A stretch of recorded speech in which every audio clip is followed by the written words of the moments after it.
Fast wöchentlich kommen Anfragen bezüglich Riester-Verträge. Leute sind besorgt, machen sich Sorgen um ihr Altersauskommen der finanziellen Art und kümmern sich, Gott sei Dank, frühzeitig, beschäftigen sich mit den Themen und möchten gerne wissen, was am besten mit dem Riester-Vertrag machen.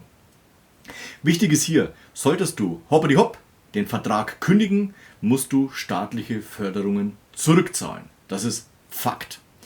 Stellst du deinen Vertrag auf passiv, das heißt, du besparst diesen Vertrag nicht mehr aktiv, bleibt das Geld in diesem Vertrag? Ja, aber er wird auch nicht mehr gefördert. Du verschaffst dir hier allerdings einen Vorteil. Geld, das du ansonsten in diesen Riester-Vertrag zahlen würdest, in andere Sparmaßnahmen zu investieren. Fonds, ETFs, Immobilien, Bitcoins etc. pp. Da gibt es ein riesengroßes Feld.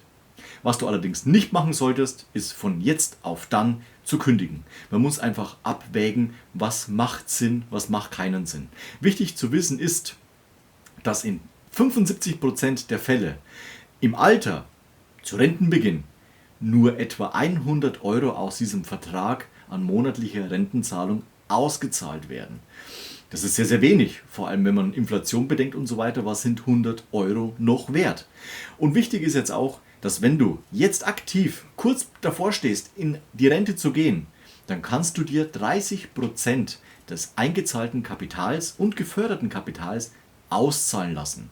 Normalerweise ist diese Auszahlphase so gestaltet, dass du angesichts der zu erwartenden Lebensdauer einen gleichmäßigen Betrag bekommst. Oft ist es aber so, dass man zum Beispiel früher verstirbt. Wichtig ist hier, dass du an Kapital kommst. Das heißt, lass dir 30% auszahlen.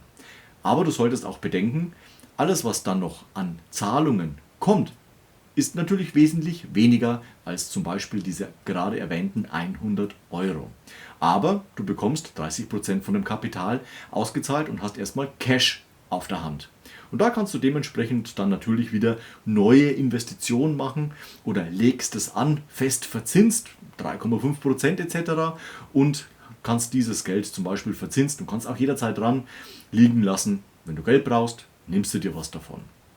Natürlich ist es immer schwierig, im Alter Kapital anzulegen, weil natürlich diese langen Laufzeiten, die ein junger Mensch hat, natürlich wegfällt. Allerdings sollte man nicht darauf verzichten, dennoch Optionen zu nutzen.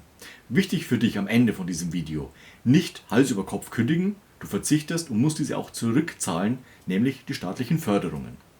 Solltest du im Monat wenig finanzielle Mittel generieren mit deinem Job, Geringverdiener sein und Kinder haben, dann kann sich Riester durchaus lohnen.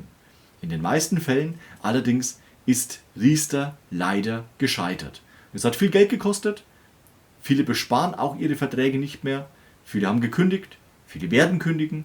Letztendlich muss man immer individuell schauen, macht es Sinn, beitragsfrei zu stellen, zu kündigen oder eben das Geld für andere Sparmöglichkeiten zu nutzen.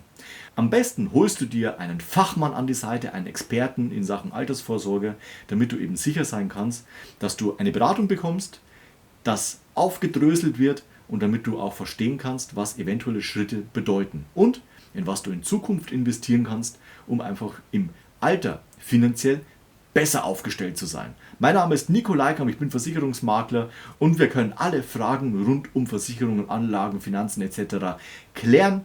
Nimm einfach Kontakt mit mir auf und wir machen die ersten Schritte gemeinsam. Lass am Ende gerne noch ein Like und Abo da. Wir sehen uns nächste Woche zu einem neuen Video rund um Versicherungen. Bis dahin, ciao, euer Nico.